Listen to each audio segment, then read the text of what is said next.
Nama Arrowhead 140 memenuhi artikel alutsista pertahanan Indonesia. Bagaimana tidak? Karena kapal perang Arrowhead 140 ini dirumorkan akan segera Indonesia miliki. Pembuatan kapal perang Arrowhead 140 ini akan dikerjakan oleh PT PAL dan perusahaan pertahanan asal Inggris, Babcock International. Bahkan fregat ini nantinya akan memiliki nama khusus untuk Indonesia, yaitu Merah Putih.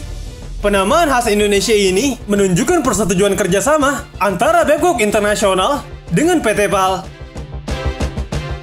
Jika semua sesuai jadwal, Arrowhead 140 akan berlayar di Indonesia pada tahun 2026. Dan bukan tanpa alasan mengapa Indonesia tertarik dengan fregat ini, karena dia membawa fitur mutakhir. Bahkan Naval News menyebut bahwa Arrowhead 140 memiliki kekuatan selayaknya kapal destroyer karena persenjataan yang dibawanya sangat lengkap dan banyak. Seperti pada kapal destroyer, kapal ini juga dirancang sebagai fregat pertahanan udara. Oleh karena itu, kapal ini juga dilengkapi dengan peluncur rudal vertikal atau Vertical Launching System yang disingkat VLS. Bahkan tabung VLS yang dimiliki Arrowhead 140 ini disebut sangat banyak, antara 16 sampai 64 tabung rudal. Belum lagi pertahanan jarak pendek, berupa meriam yang ada di bagian belakang dan depan kapal. Meriam itu berukuran kaliber 20 atau 40 mm di bagian depan dan 57 meter di bagian belakang. Meriam-meriam ini digunakan sebagai senjata anti udara serta permukaan, mampu untuk menghancurkan sasaran udara, kapal perang lain, bahkan kapal selam sekalipun. Fregat ini juga dilengkapi torpedo anti kapal selam kelas LWT serta sonar yang canggih.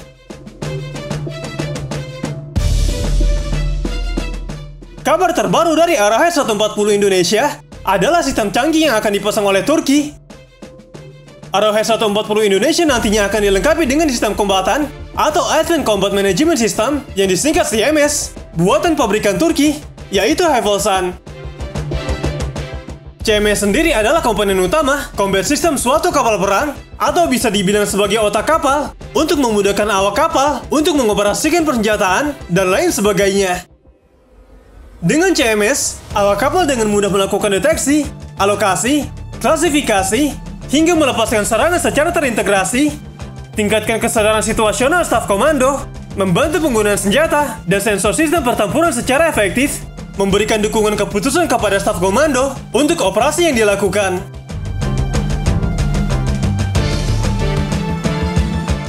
Selain fregat Arrowhead 140, Advanced CMS juga akan melengkapi kapal patroli lepas pantai atau OPV sepanjang 90 meter yang sedang dibangun di PT Daya Radar Utama dan kapal cepat rudal atau KCR 60 meter yang dibangun oleh PT Tesco Indo Maritim. Sejumlah sistem persenjataan diusulkan untuk memenuhi kebutuhan kapal perang fregat Merah Putih Arrowhead 140, meliputi sistem peluncuran vertikal 12 sel atau VLS untuk rudal permukaan ke udara jarak menengah.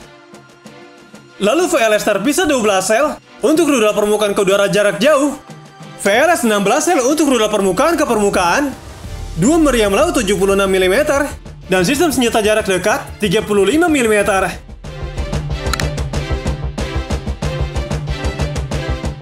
Selain itu, 2 kapal pemburu ranjau buatan Jerman diserahkan ke Indonesia. KRI Pulau Vanil 731 dan KRI Pulau Vanildo 732 adalah nama yang akan dipakai TNI Angkatan Laut Indonesia buat 2 kapal penyapu ranjau buatan galangan Abekin dan Rasmussen Jerman. Sebagai kapal main countermeasure vessel alias MCMV penyapu ranjau, KRI Pulau Vanil 731 dan KRI Pulau Vanildo 732 yang akan segera bergabung di TNI Angkatan Laut tidak dibuat sembarangan.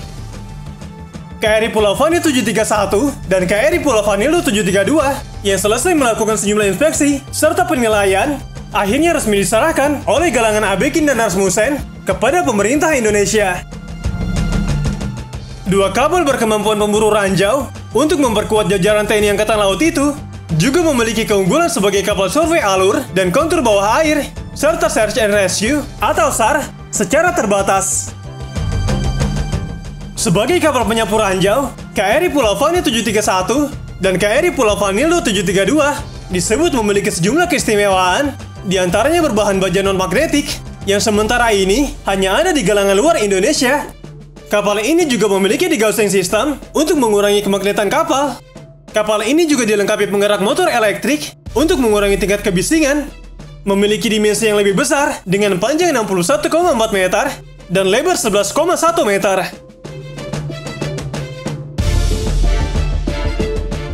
Kapal ini memiliki peralatan sonar terbaru yang mampu mendeteksi dan mengklasifikasi kontak bawah air.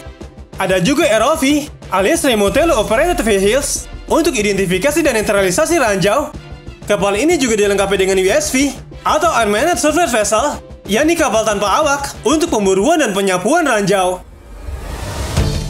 Saking istimewanya, dua kapal penyapu ranjau ini tidak boleh dikendalikan oleh sembarangan orang. TNI Angkatan Laut bahkan mengirim pasukan untuk dilatih di Jerman sebelum mengemudikan dua kapal penyapu ranjau ini.